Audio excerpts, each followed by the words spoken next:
desde que la primera, digamos, las primeras ideas sobre este concepto de salarios tuvieron origen en la doctrina social de la Iglesia. Aquí estoy haciendo referencia a dos encíclicas que son muy emblemáticas. La primera es la Rerum Novarum y la otra es Quadragésimo Anno, que es la que conmemora los 40 años de esta encíclica. Entonces, en la encíclica de Rerum Novarum del año 1891, fue la encíclica que dio origen a lo que hoy se conoce como la doctrina social de la Iglesia. Los que de pronto hayan leído esta encíclica, les recuerdo lo que fundamentalmente plantea León XIII.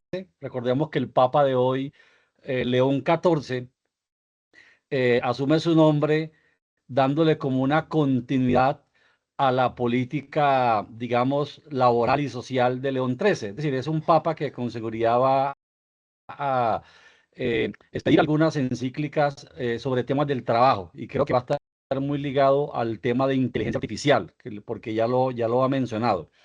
El tema del empleo, los salarios y la inteligencia artificial, pero los cambios que va a traer al mundo del trabajo. Entonces, en la época del Rerum Novarum,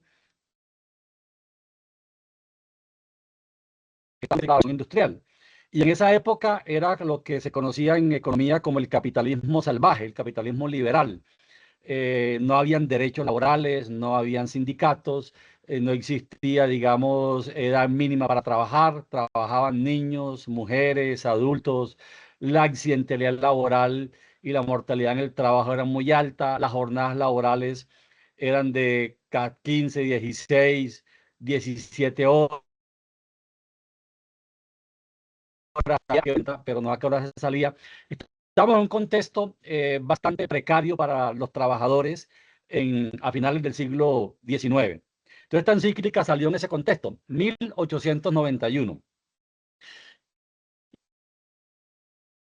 Y esta es criticar, dar una crítica muy severa al liberalismo económico. Incluso el Papa habla de que los obreros se encontraban aislados, entregados a empresarios inhumanos. Es una expresión que utiliza el Papa León XIII.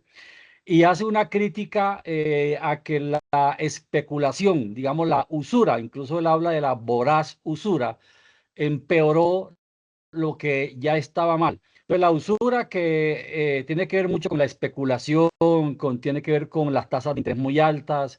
Banco República hoy, por ejemplo, tiene que ver mucho con el tema de el control, digamos, de mercancías para especular con ellas, comprar barato, vender muy caro. Entonces, hay muchas modalidades de la usura que la iglesia siempre ha condenado y aún así es una práctica que sigue, en la época era todavía muy generalizada y aún lo es hoy. Entonces, digamos, el Papa condenó al liberalismo económico que tenía a los trabajadores en una condición, digamos, casi que de esclavitud. Y a su vez condenó las políticas, especialmente de los grupos financieros, que empeoraron la condición obrera, al empeorar la condición incluso de los empresarios. Pero también hace una crítica a la alternativa que de las teorías marxistas se le habían propuesto al mundo obrero y era el Estado socialista. Entonces también hubo una crítica tanto al capitalismo liberal como al socialismo que acababa con el derecho de la propiedad privada. Yo incluso voy aquí a leerles muy rápidamente una cita de la Rerum Novarum para que ustedes miren un poco el lenguaje. Dice así, dado que, digamos, en el pasado siglo los antiguos gremios de obreros, recordemos que los artesanos fueron los que alimentan, cuando desaparecen los gremios artesanales, los gremios y los campesinos son lo que conformarían la clase obrera, la clase proletaria.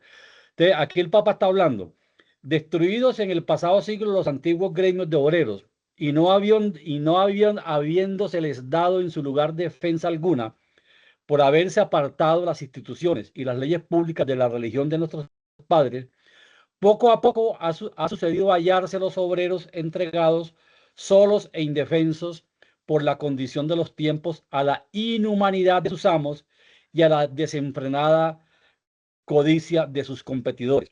A aumentar el mal vino la voraz usura, la cual, aunque más de una vez condenada por sentencia de la Iglesia, sigue siempre bajo diversas formas, la misma en su ser, ejercida por hombres avaros y codiciosos.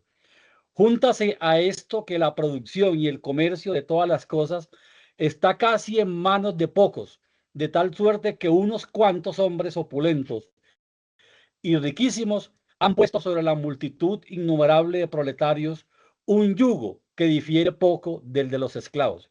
Entonces, digamos, esto hace parte, digamos, de las primeras reflexiones del Papa, que es bastante fuerte en su crítica al capitalismo, digamos, liberal, que hoy es el neoliberalismo, como también a la propuesta que desde las corrientes políticas marxistas le proponían al mundo obrero, que era el Estado socialista, que significaba la desaparición de la propiedad privada. Y vamos a mirar por qué lo plantea el Papa. Entonces el Papa lo que plantea es que el trabajador tiene derecho a un salario que tiene 3 niveles. ¿Si están viendo la diapositiva o no? ¿La están viendo? Elsa, ¿si está pasando? La primera, profe. Ah, no ha pasado las otras. No. Entonces vamos a ver. Ahí pasó o no. Ahí está Esa es la cuarta. la triple dimensión. ¿Están viendo esa? La triple dimensión del salario. Sí, señor.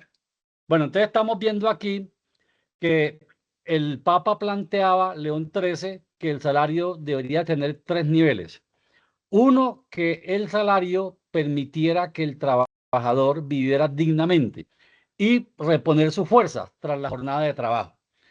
Ese es el primer nivel, pero el Papa dice, ese salario además debe alcanzar para darle sustento a la familia del trabajador, a sus hijos, para que puedan estudiar, tener acceso a la salud, seguridad social. Y el Papa dice que a su vez hay un tercer nivel, que el obrero, si tiene disciplina y es organizado, podría ahorrar. Y ese ahorro le podría dar acceso a la propiedad patrimonial. Incluso el Papa hablaba de la tierra, de una finca, de que el trabajador pudiera tener una finca. Y esa finca sería otra forma de presentación del salario, digamos una propiedad que tuviera el obrero, una casa conseguida con su ahorro, con su esfuerzo de disciplina, cuando gana y de pronto ahorra para acceder a la propiedad, esa propiedad es una forma también del salario del trabajador. Entonces, por esa razón es que el Papa defendía el derecho a la propiedad, porque el derecho a la propiedad era producto del trabajo. Y como era producto del trabajo, él consideraba que no era sensato, pues que a un trabajador que con un gran esfuerzo, con disciplina, tuviera, digamos, acceso a una finquita, a un terreno, a una vivienda o a otros bienes, digamos, muebles e inmuebles, pudiera ser expropiados por un modelo que eliminaba, pues, todas posibilidades de que el esfuerzo humano se expresara, digamos, en el ahorro para tener acceso a la propiedad. Entonces, digamos que el concepto de salario del Papa, aunque él no hablaba aquí de salario mínimo, ni legal ni vital, este es un concepto que el Papa lo unificaba. Para el Papa el salario mínimo legal debería ser el mínimo vital. Eran dos conceptos que estaban integrados. Ahora, vamos a mirar aquí. La otra ya es, aquí vamos a mirar ya a la 40º ano, que es cuando ya se conmemoraban los 40 años de la encíclica Rerum Novarum, estamos en el año 1931. Para entender el contexto de 1931, estamos hablando de la Gran Depresión de finales de los años 30 del siglo pasado, que llevó al mundo a un caos de desempleos, de hambruna, de cierre de empresas, de quiebra de agricultores. Entonces estamos hablando de una de las grandes, digamos, caídas de la economía de los últimos tiempos, que fue la Gran Depresión de 1929, Y en ese contexto, el Papa expide esta encíclica para conmemorar los 40 años de la Rerum Novarum. Y aquí lo que el Papa plantea es lo siguiente. Un rechazo total al salario de subsistencia, que es en lo que se ha convertido los salarios mínimos legales en el mundo, que son salarios, por ejemplo, el salario mínimo legal en Colombia era casi la mitad del mínimo vital.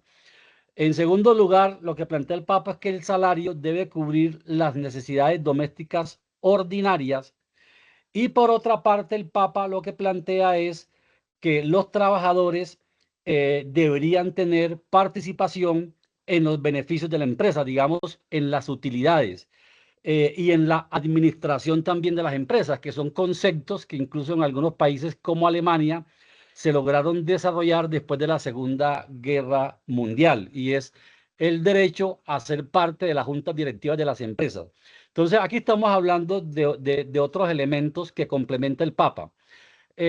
Aquí hay un resumen, digamos, de los puntos clave de la encíclica. Entonces, digamos, el primero es que el Papa habla de que el salario debe ser suficiente para sostener dignamente un hogar, dignamente un hogar. En segundo lugar, también el Papa habla de que aquí esto es algo nuevo frente a la Rerum Novarum, y es que el Papa entiende que también hay empresas que tienen algunas dificultades para, digamos, pagar ese salario, pero que esas dificultades pueden provenir de mala gestión de los empresarios, puede venir de la imposición de políticas de usura de los banqueros, por ejemplo, de alta, por ejemplo, lo que hoy tenemos en Colombia, que hoy si yo tengo un negocio y mi rentabilidad es el 7%, pero los bancos me prestan a mí al 20%, yo me quiebro. Entonces no tengo capacidad de pagar el salario porque me quebró una política, digamos, externa de otros empresarios, o que me vendan materia prima muy costosa y me compren el producto terminado a muy bajo precio. Entonces el Papa dice que hay algunos momentos en donde la empresa puede tener dificultades, y este elemento también hay que analizarlo bajo la perspectiva de que debemos propender por la salud de las empresas. Y eso tiene que ver mucho también con el contexto de las políticas públicas que lo hacen posible. Otro elemento tiene que ver con que hay que evitar tanto salarios bajos como salarios muy altos. Sabemos que Colombia es un país donde hay brechas. Aquí, por ejemplo, uno puede encontrar empresas donde los trabajadores ganan en su mayoría el mínimo, pero el gerente se puede ganar 200 millones mensuales. El subgerente 150. Entonces, si uno va a mirar aquí, muy pocos, digamos, digamos, empleados de la cúpula directiva de la empresa se puede llevar la mitad de la nómina de una empresa. Entonces, también tenemos brechas entre lo que gana la tropa y lo que gana la cúpula. Y uno lo observa aquí en muchas empresas hasta del Estado, pues del Estado, donde el gerente gana, miremos en Colpensiones, el gerente gana 200 millones y la tropa gana, no sé, 5, 4, 7 millones. Y lo otro que dice el Papa es que el tema de los salarios deben favorecer el empleo y la estabilidad económica general. Aquí hay un concepto que es muy propio de la Iglesia Católica, que es el concepto del bien común o el interés general, que es otra forma de entenderlo bajo el lenguaje ya más de la política pública no religiosa, que es el interés de todos, el interés de la mayoría, el interés general o el bien común. Entonces los salarios también tienen impacto en promover el empleo y generar una estabilidad económica general, porque los salarios, como vamos a verlo ahora, tienen doble connotación. Aquí incluso les voy a mostrar lo que plantea el Papa sobre el tema de las empresas. Dice que hay que evitar, digamos, salarios también que impacten, digamos, en la empresa a que no sean viables. Lo otro es que no se deberían reducir salarios por mala gestión o abandono. Digamos, los empresarios deben saber gestionar sus empresas, deben saber que las empresas hay que estarlas actualizando tecnológicamente, para que vayan adecuándose al desarrollo productivo de la economía. También hay que evitar cargas injustas que impiden pagar salarios como las altas tasas de interés, por ejemplo, o el alto costo de la energía, que muchas veces acá hay empresas en el sector de manufacturas que pagan más por energía que por salarios. Entonces, el Papa también llama a una reflexión frente a la necesidad de tener empresas que tengan una salud laboral mucho más favorable para el empleo y los salarios dignos o decentes. Ahora vamos a mirar las orientaciones que hoy tiene la OIT frente al tema de los salarios.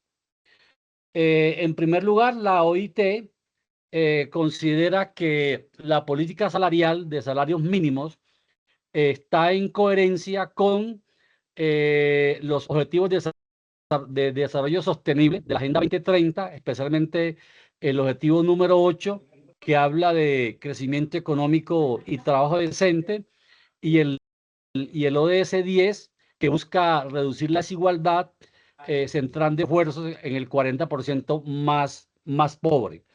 Entonces, el tema es que en este momento los objetivos de desarrollo sostenible, pues ya estamos a 4 años, y la verdad es que no vamos por buen camino para el logro, digamos, de esos objetivos. Y una de las formas de acercarnos a esos objetivos de manera mucho más rápida es con la política salarial, porque la política salarial es una política que permite redistribuir riqueza en la sociedad. Si uno mira en los países desarrollados, los salarios participan en el ingreso nacional, es decir, en el PIB, en un porcentaje superior al 50%. Incluso algunos países hablan del 60 o hasta del 70. En cambio, en Colombia, los salarios participan del 33% del ingreso nacional. Por esa razón tenemos un Gini muy alto. Colombia es de los países que tiene el indicador Gini, de los indicadores más altos del mundo. Estamos dentro de, si no estoy mal, los 4 o primeros 5 países más desiguales del planeta y uno de los más desiguales de América Latina. Creo que nos gana Haití, y sigue Colombia en orden de desigualdad. Y la desigualdad se combate mejorando salarios. Y los salarios mejoran con las políticas públicas de los estados, pero también fortaleciendo la organización de los trabajadores, digamos los sindicatos. Los sindicatos, en la medida que tengamos tasas de afiliación muy altas de sindicatos en una sociedad, en una economía, esos sindicatos pueden tener negociaciones colectivas con coberturas muy amplias, y eso impacta, digamos, favorablemente los indicadores de igualdad. Es decir, hacen que las sociedades sean mucho más igualitarias y mucho más equitativas. Los países donde hay mayor tasa de afiliación a sindicatos y mayor cobertura de la negociación colectiva, los sindicatos han logrado que esas sociedades tengan niveles de desigualdad muy bajos. En cambio, Colombia, que es un país que tiene una tasa de afiliación a sindicatos muy baja, estamos hablando de menos del 5%, y la cobertura a la negociación colectiva está más o menos por esos lados. Eso hace que tengamos un 95% de ocupados por fuera de la negociación colectiva.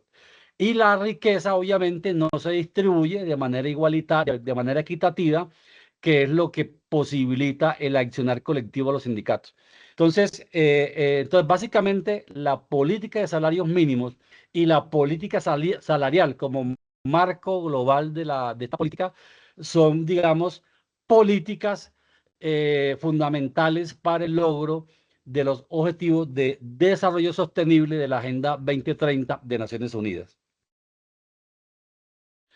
Ahora, ¿cómo se define un mínimo? Estamos hablando aquí desde la perspectiva legal, un mínimo. Un mínimo se define como la cuantía mínima de remuneración que un empleador está obligado a pagar por el trabajo efectuado en un periodo determinado. En Colombia, recordemos que el salario mínimo del año pasado era 1.430.000 pesos.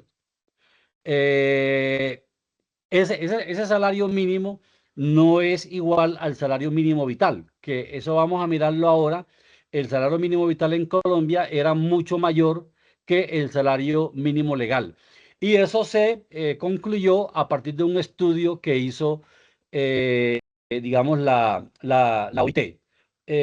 Vamos a mirar aquí lo que plantea, perdón, lo que plantea la OIT como finalidad y propósito del sistema salarial de salarios mínimos. Lo primero es que tener una política de salarios mínimos ayuda a proteger a los trabajadores contra el pago de remuneraciones indebidamente bajas. Ese es el primer, digamos, propósito de una política de salarios mínimos en los países. En segundo lugar, es un elemento que integra políticas públicas para superar la pobreza y reducir la desigualdad, como lo habíamos visto ahora. En tercer lugar, permite complementar y reforzar otras políticas sociales y de empleo que se necesitan para efectos de construir sociedades mucho más equilibradas y mucho más sostenibles. Y cuarto, eliminar las disparidades entre hombres y mujeres mediante una igualdad de remuneración. Entonces, también tiene un propósito de equidad de género en materia salarial. Ahora, ¿qué normas ha tenido la OIT en la evolución, digamos, digamos, de las políticas sobre salarios mínimos? En el año 1928 se aprobó en la conferencia de OIT de ese año el convenio número 26. Fundamentalmente, lo que plantea este convenio es la fijación de salarios mínimos en industrias con salarios excepcionalmente bajos. Es decir, aquí plantea salarios por sectores donde han predominado salarios más bajos que en el resto de la economía. En segundo lugar, tenemos el convenio número 99, que se aprobó en el año 1951 en la conferencia de la OIT de ese año, y lo que buscaba fundamentalmente era extender los métodos de fijación de salarios mínimos al sector agrícola, que ha sido un sector que ha ido rezagado frente al empleo urbano en calidad. Digamos, la calidad del empleo urbano ha sido mejor que la calidad del empleo rural. En el año 1970 se aprobó en la conferencia de ese año el convenio 131, que obliga a dar protección a todos los grupos de asalariados mediante consultas exhaustivas, digamos, de los diferentes actores sociales. Y en el año 2006 se aprobó un convenio donde se establecen salarios mínimos para los trabajadores del mar, digamos, que es el convenio marítimo. En el mar, sabemos que en el mar existen dificultades porque los barcos que están, digamos, movilizándose por los mares no tienen, digamos, nacionalidad o estado sobre la cual se cubre, digamos, la política salarial de esos trabajadores. Y se han presentado múltiples abusos.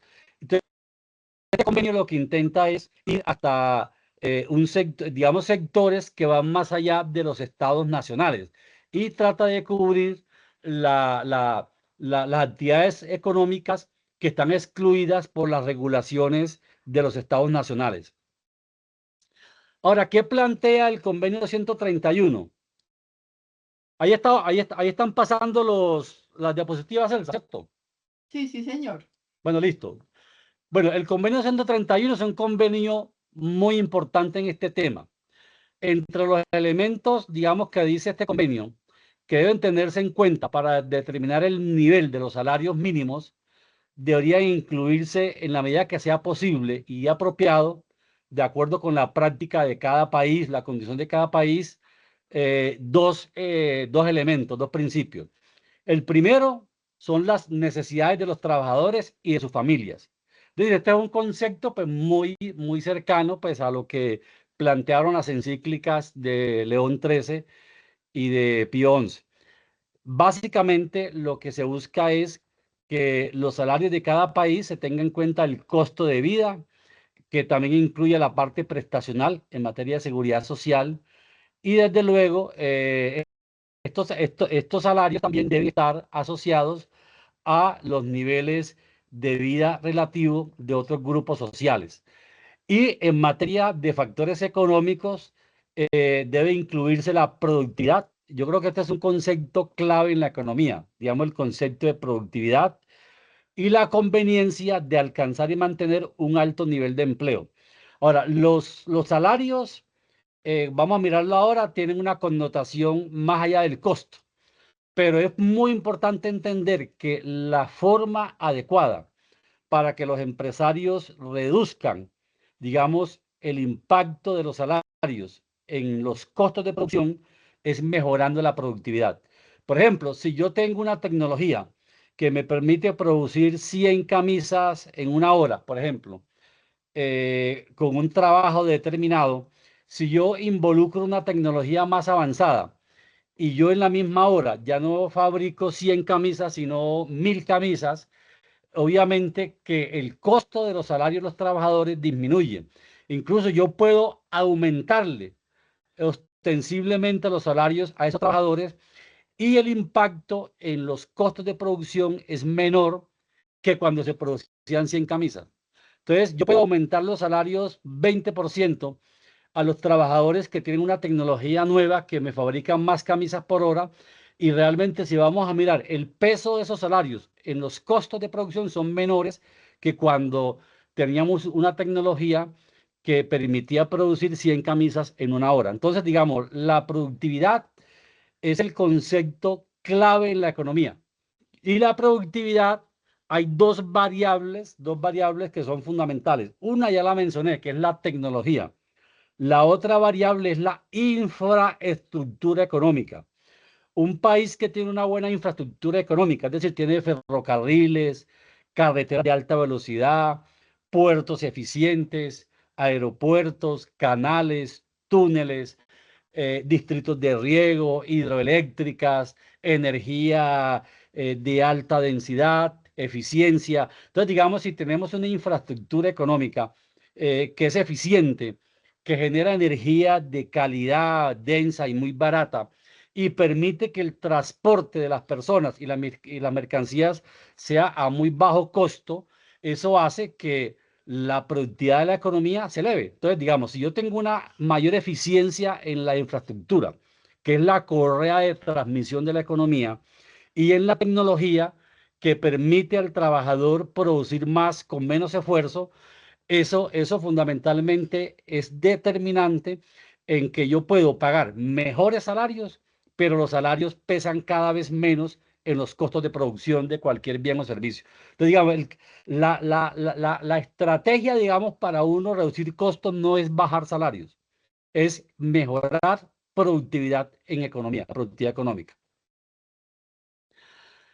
Lo otro que habla la OIT es que digamos, los salarios mínimos deben tener un ámbito de aplicación en lo posible muy amplio, que tenga mecanismos de ajustes periódicos. En Colombia se hacen cada año, que promueva celebraciones exhaustivas de consultas con los interlocutores sociales y de manera equitativa, y que desarrolle medidas apropiadas para asegurar la aplicación efectiva, digamos, de los salarios mínimos, de que haya control del Estado, especialmente de las autoridades laborales, pero sobre todo que exista también en los empresarios, en los que pagan ese salario, un compromiso con el respeto a la legalidad y a la dignidad humana. Ahora vamos a mirar qué es un salario vital, que este concepto también lo define la OIT y plantea que el salario vital es el nivel salarial necesario para proporcionarle un nivel de vida digno a los trabajadores y sus familias, teniendo en cuenta las circunstancias del país y calculado como contraprestación por el trabajo efectuado durante las horas normales de trabajo, calculado con arreglo a los principios de la OIT relativos a la estimación de salarios vitales, que ha de alcanzarse mediante el proceso de fijación de salarios, de acuerdo con los principios de la OIT, relativo a la fijación de salario. Entonces, básicamente el concepto de salario vital es un salario que permite que el trabajador tenga acceso a una canasta. Vamos a mirar aquí, la canasta tiene, voy a adelantarme un poquito aquí con la, bueno, está muy adelante. Bueno, no, se me perdió parece que no la incluí. Bueno, bueno, lo otro es que, bueno, la canasta debe tener cuatro dimensiones. Digamos, debe tener el tema de los alimentos, debe tener el tema de la educación, debe tener el tema del acceso a la seguridad social, a la salud, debe tener en cuenta el tema de otros servicios, el tema de cultura, recreación. Tiene cuatro grandes dimensiones que se subdividen en muchos bienes y servicios necesarios, digamos, para tener una vida digna, una vida coherente con el concepto de dignidad humana. Estamos hablando también de que pueden existir diferentes tasas de salarios a nivel de un país, marco país. También puede haber salarios a nivel regional, dependiendo de diferencias en el costo de vida, o también por niveles o en sectores económicos. Digamos, un salario mínimo por sectores económicos es algo que también se puede dar en países por nivel de competencias y calificaciones, digamos, profesionales. Digamos, el salario mínimo de un médico, el de una enfermera, el salario mínimo de un ingeniero, o también por grupos poblacionales. Puede ser para jóvenes, para trabajadores de primer empleo. Entonces, sobre estos temas de los mínimos, hay también mucha diferenciación en políticas públicas en los países. Lo otro es el tema de la igualdad de remuneración. Digamos, es fundamental también la importancia de tener, digamos, políticas que contribuyan a una equidad entre hombres y mujeres para evitar, digamos, para ir superando la infravaloración del trabajo de la mujer a nivel de la economía y también la infravaloración del trabajo de los migrantes. Digamos, tanto la mujer como los migrantes, si uno mira las tasas salariales, normalmente son inferiores al promedio de un país. Digamos, el mismo empleo que hace un hombre, normalmente la mujer recibe una menor remuneración y los migrantes mucho menos todavía. Entonces tenemos hoy un abuso especialmente de la población migrante, que también allí hay mujeres y hombres, en donde en todos los países del mundo, en la mayoría de los países del mundo, casi ningún país ha ratificado los convenios de protección del trabajo migrante. Y en España, Estados Unidos, Alemania, Bélgica, Holanda, Francia, se abusa mucho del empleo migrante. Es decir, muchas de las funciones que hacen en Estados Unidos, por ejemplo, muchos de los digamos de las labores que hacen los migrantes, la hacen los migrantes porque los nativos ya no la hacen. Entonces realmente hay un abuso y una infravaloración del trabajo de los migrantes en sociedades que necesitan de ese trabajo, pero que los nativos ya no lo quieren hacer. Incluso hay países donde ya ni siquiera quieren ser médicos o enfermeras. Y si uno va a países como Inglaterra, por ejemplo, gran parte de los enfermeros o médicos son migrantes, indios, latinoamericanos, africanos, gente que se formó en otros países y se va a esos países y obviamente les dan empleo porque ya los nativos no quieren trabajar en esas labores. Entonces yo creo que hay también la importancia de entender la necesidad de que las políticas de salarios mínimos no solamente aplique a la mujer pues, de cada país, sino también al trabajador migrante, hombre o mujer. Ahora, ¿cómo se deberían fijar los salarios mínimos? Hay tres formas. Hay países donde la tasa de afiliación a sindicatos es muy alta. Por ejemplo, un país como Finlandia. La cobertura de la negociación colectiva es como del 90%. En ese país, quien fija el salario mínimo son los sindicatos vía negociación colectiva. Países como Colombia, donde no hay mucha cobertura de la negociación colectiva, donde no hay muchos sindicatos, no hay mucha cobertura de afiliación a sindicatos y tampoco de negociación colectiva, le toca a la ley hacerlo. Entonces lo hace el Estado para evitar que hayan abusos de empleadores nativos o transnacionales.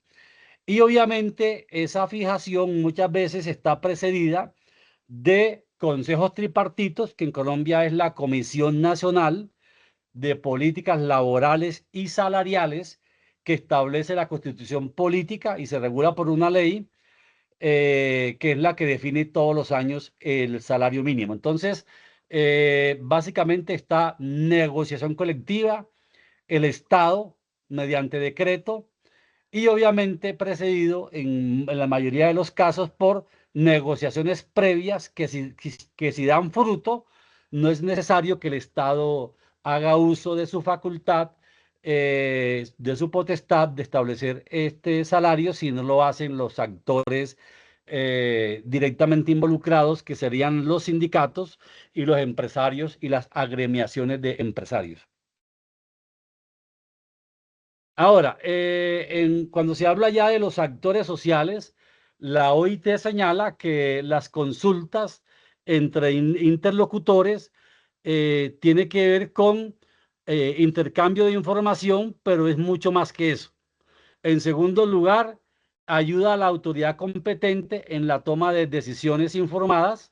Especialmente sabemos que en Colombia hay una ley que establece unos parámetros económicos que vamos a mirarla ahora y lo otro, reduce malentendidos, digamos, limita tensiones y obviamente las huelgas que puedan originarse por fricciones en materia de salario. En cuarto lugar, asegura la participación en igualdad de condiciones de empleadores y trabajadores, que son los dos actores clásicos de los espacios de diálogo social para tramitar, digamos, las políticas salariales, tanto de salario mínimo como las políticas salariales de orden general. Ahora, en el mundo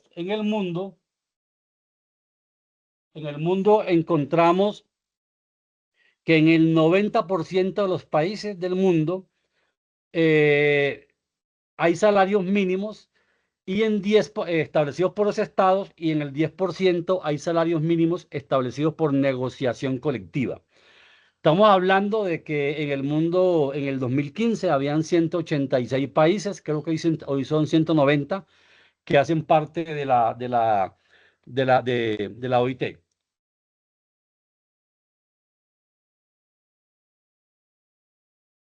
¿A quiénes debería asegurar? A todos los grupos de asalariados cuyas condiciones lo hagan apropiado, especialmente estamos hablando de los sectores más precarios de la sociedad. Debe incluir a jóvenes, mujeres, trabajadores migrantes, lo que hacíamos ahora. Debe mantener un nivel mínimo los excluidos, es decir, en lo posible que no debiera haber ningún trabajador excluido, pero hay algunos casos que existen. Y desde luego prestar una atención muy particular a los trabajadores agrícolas y al empleo doméstico. Sabemos que en Colombia ya hay una ley que iguala al trabajo doméstico a las normas generales, pero es una ley. En la práctica todavía la ley sigue siendo un ideal. Hay que tener mayor cultura en los empresarios, en las familias, para darle un tratamiento, digamos, adecuado, según la norma, al empleo doméstico. Entonces, por lo menos existen las normas. Ya lo que requerimos es que las prácticas en las familias, que son los que más usan el empleo doméstico, o en los empresarios del campo, para que se adecúen, digamos, a las políticas generales de igualdad de trato a migrantes, a trabajadores rurales y a trabajadoras domésticas. Digo trabajadoras porque hay también trabajadores, pero en su mayoría creo que más del 90% son mujeres. porque también hay jardineros, hay conductores, pero en su mayoría el empleo doméstico en Colombia y en el mundo donde hay es dominado por mujeres. Obviamente, se busca también atacar formas de empleos atípicas.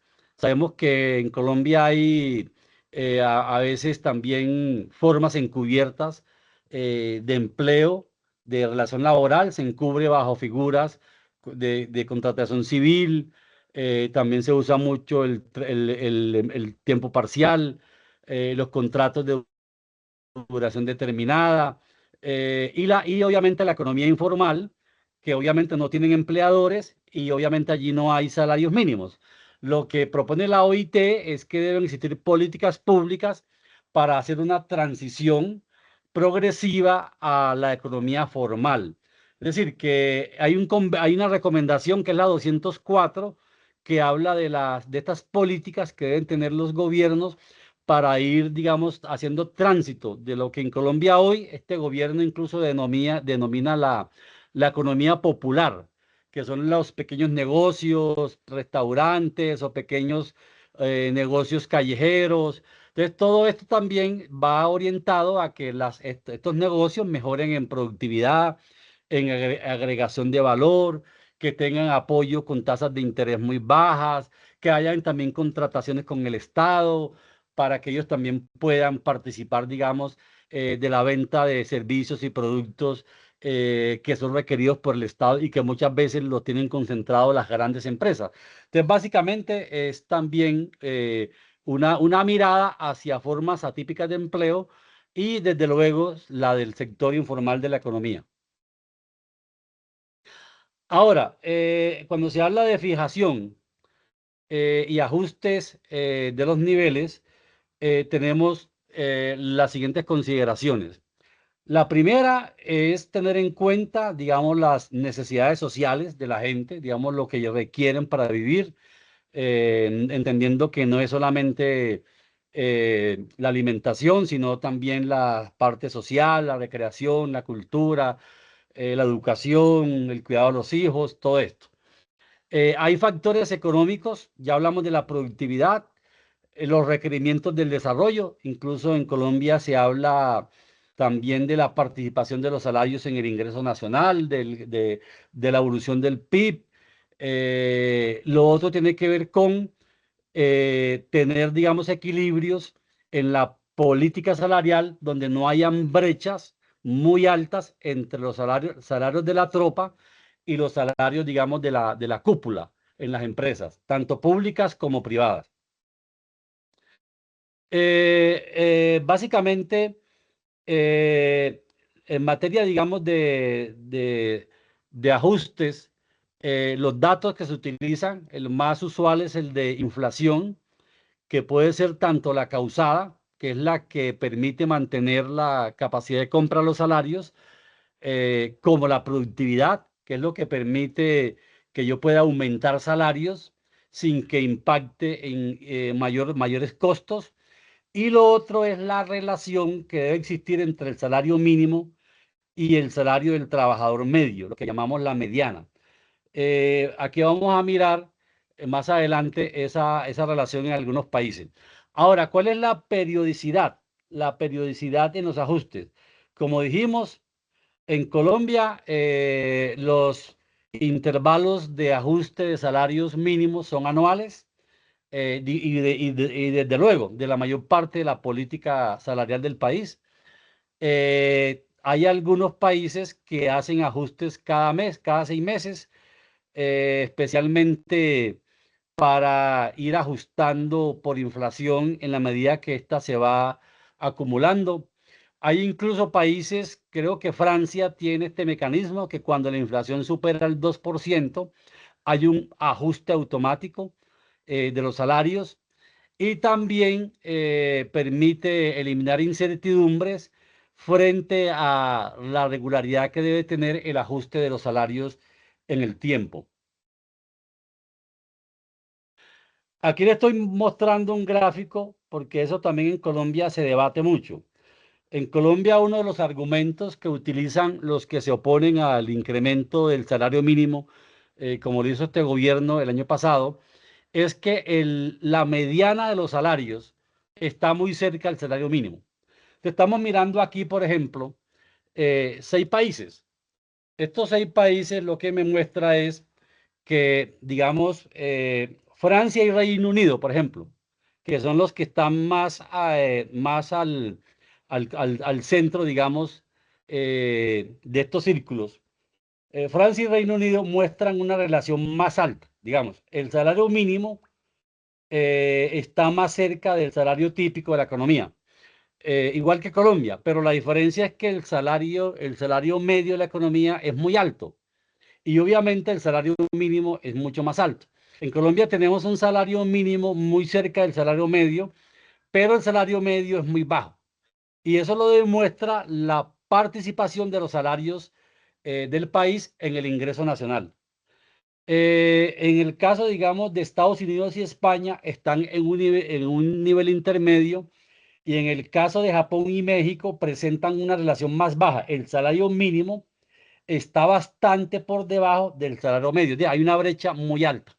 Lo ideal aquí es que la brecha no sea muy alta, pero que a su vez el salario medio sea un salario que realmente se corresponda con la posibilidad de que los trabajadores tengan acceso al mínimo vital y algo más, que tengan capacidad incluso de ahorro. Eh, ¿Cómo hacer, qué hacer para que el salario mínimo se cumpla? Bueno, se habla de varias circunstancias. La primera tiene que ver con una campaña de sensibilización, especialmente empleadores y trabajadores, para que conozcan las leyes vigentes, para que haya una cultura de respeto a la legalidad. En segundo lugar, darle capacidad a los trabajadores para presentar, digamos, acciones y reclamaciones ante las autoridades del trabajo. Aquí también estamos hablando de la capacidad de negociación que tengan los trabajadores cuando se organizan. También estamos hablando de tener una inspección del trabajo que tenga la capacidad de verificar el cumplimiento de las normas. Para eso es muy importante tener el número mínimo requerido de inspectores con los perfiles que se requieran para sus labores, y desde luego tener unas políticas sancionatorias que inicialmente deben ser disuasorias, digamos de disuasión, no tener un concepto, digamos, punitivo, sino disuasivo, para que de manera progresiva los empresarios y los que tengan responsabilidad sobre el salario mínimo lo hagan, porque realmente se está construyendo una cultura de legalidad y no porque hay unas amenazas de sanciones del Estado, que es lo que hoy todavía pues tenemos. Entonces, básicamente, tenemos primero una campaña, digamos, educativa, de sensibilización, darle poder a los sindicatos, a los trabajadores, el Estado, en tercer lugar, con su facultad de verificación de policía laboral, y las sanciones que hacen parte de los incumplimientos que se puedan detectar por parte de los empleadores. Eh, Básicamente, ya esto lo mencionamos, digamos, se requieren inspectores suficientes, estrategias proactivas y dirigidas, y obviamente también se introduce aquí otro elemento, y es el de la responsabilidad solidaria en la subcontratación. Hay empresas que contratan labores con otras empresas, y esas otras empresas de pronto venden ese servicio o fabrican ese proceso mucho más barato porque pagan un salario muy bajo. Aquí se está dando a entender la responsabilidad solidaria también de los subcontratistas. Entonces, la idea es que un contratista, alguien que contrata, si el subcontratista viola normas, incumple el mínimo solidario, digamos, con el subcontratista, si éste no responde a los trabajadores. Eh, Seguimiento y de los efectos. Bueno, está demostrado, pues, por estudios que ha hecho la OIT, que los salarios reducen, digamos, la desigualdad en las sociedades, también reduce las desigualdades de género. También hay investigaciones que muestran que tienen, digamos, que los incrementos de los salarios no impactan en la pérdida de empleos o en el crecimiento de la informalidad. Y desde luego, la clave central de la economía es la productividad. Es decir, los salarios que se pagan son salarios que se le pagan a trabajadores que cada vez son más eficientes, y desde luego esto también incide mucho en la menor rotación. Un trabajador que ya lleva por experiencia en un cargo, digamos, la alta rotación que se dan en sectores económicos es un factor de improductividad. Entonces, si se pagan buenos salarios, hay desde luego permanencia, hay lealtad con una empresa, el trabajador no está buscando que la empresa donde se encuentra es para pasar el momento a ver qué encuentra mejor, sino que también el buen trato al trabajador, la motivación. Un trabajador bien remunerado está mejor motivado. La motivación también es un factor de productividad. Entonces creo que la política salarial es una política que indiscutiblemente tiene impactos muy favorables en estas dimensiones que he mencionado. El trabajo doméstico, también en Colombia se ratificó el convenio 189, que dispone que los trabajadores domésticos se beneficien de un régimen de salario mínimo sin discriminación por sexo, que especialmente, que hemos dicho, el sector en Colombia en su mayoría está dominado por mujeres. Aquí hay unas particularidades del empleo doméstico. Muchas son internas, otras trabajan por horas, por días, algunas se les paga en especie. Eso hay que irlo limitando al máximo. Y desde luego, la remuneración del tiempo de espera, que es un tema que a veces se abusa de ellas. Vamos a mirar ahora lo que pasó en Colombia.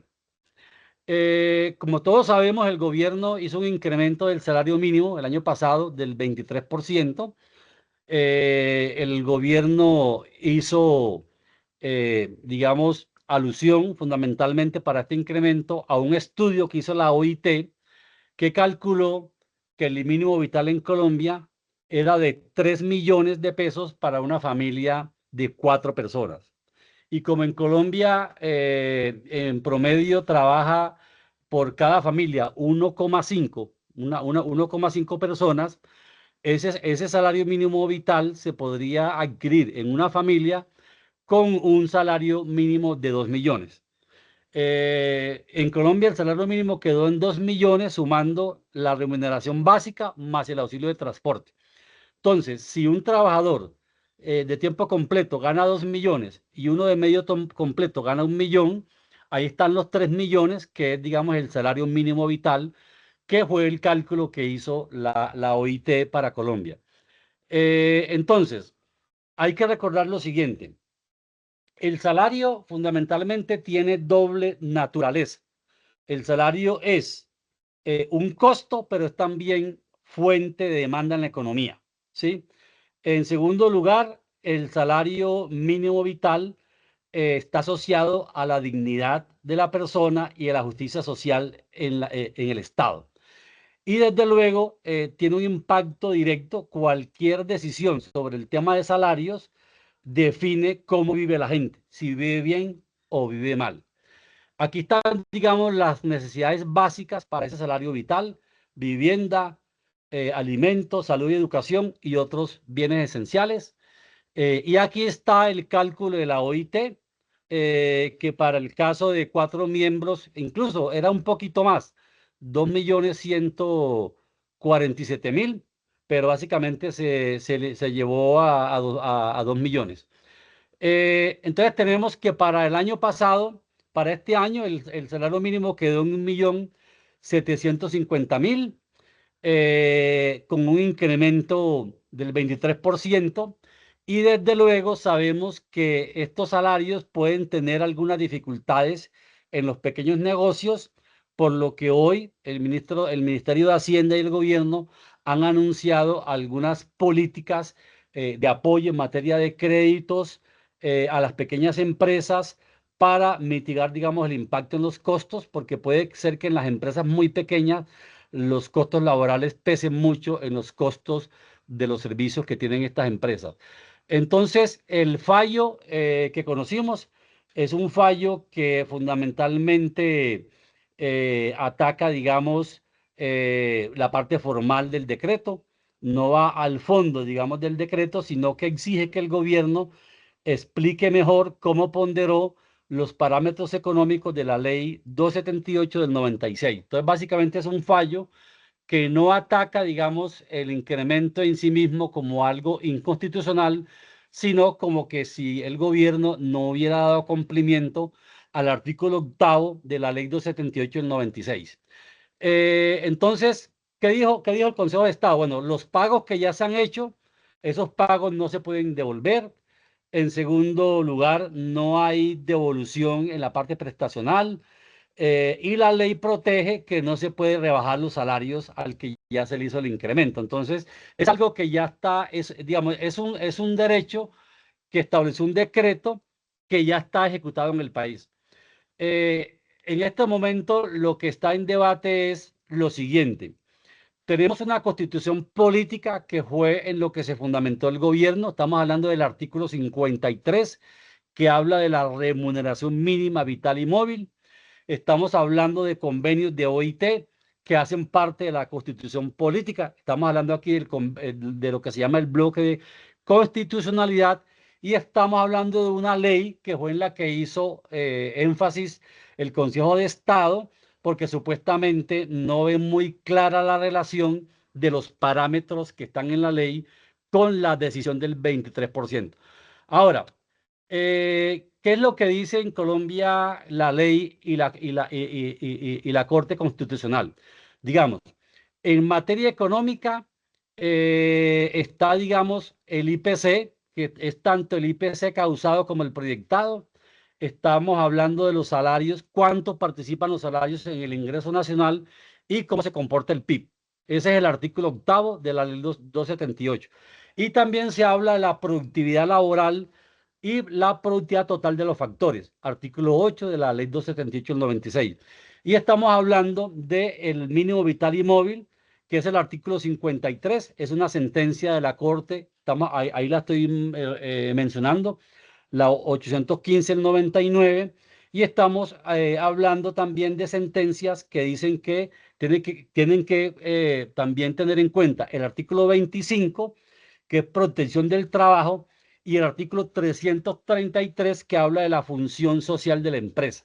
Entonces, digamos, hay parámetros económicos y parámetros jurisprudenciales que deben considerar el mandato prevalente de la Carta Política, como es el 53, el artículo 53 de la Constitución Política. Entonces, ¿qué pasó?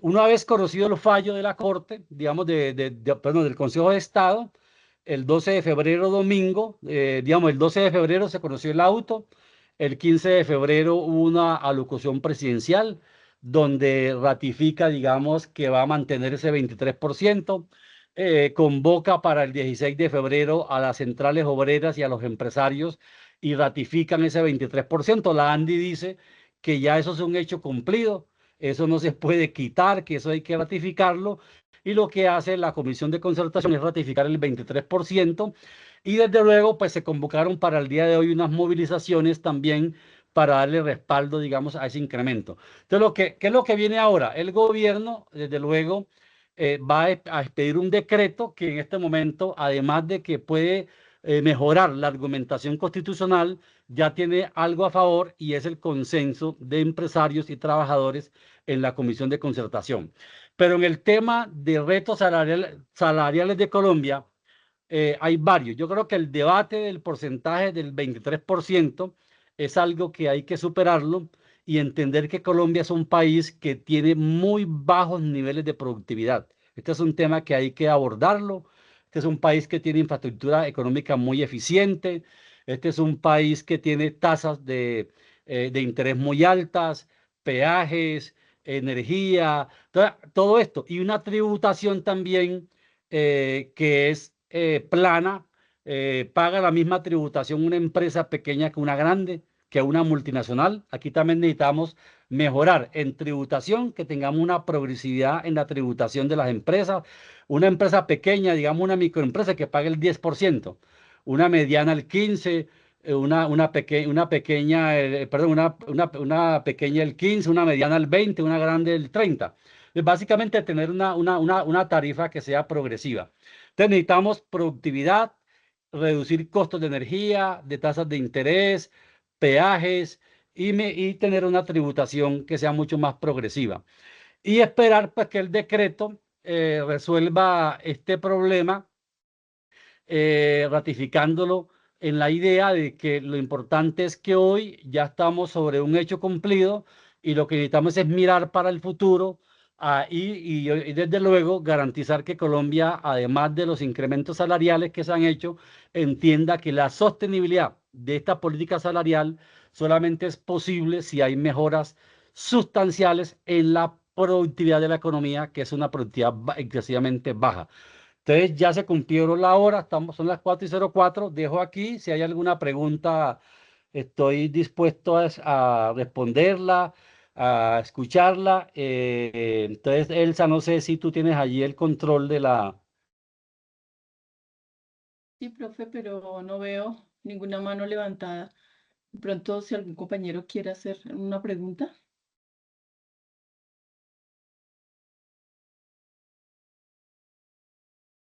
No, no veo ninguna manito levantada. Entonces, profe, pues muchas gracias, muy amable por su exposición y le esperamos en otra ocasión que usted nos acompañe. Compañeros, Bueno, compañeras, un feliz abrazo, tarde. pasen feliz tarde y feliz semana. Igualmente, Hasta luego. profe. Chao. Muchísimas gracias. Compañeros, compañeras, feliz tarde, que estén muy bien. Y les invitamos para que los que no están afiliados a Ultradian se afilien a Ultradian y también que nos escuchen en esta horita en los diferentes temas que Ultradian comparte con todos nosotros. Entonces, mil gracias por estar acá y hasta el próximo miércoles. Que estén muy bien. Gracias. Feliz tarde para todos. Muchas gracias. Feliz tarde.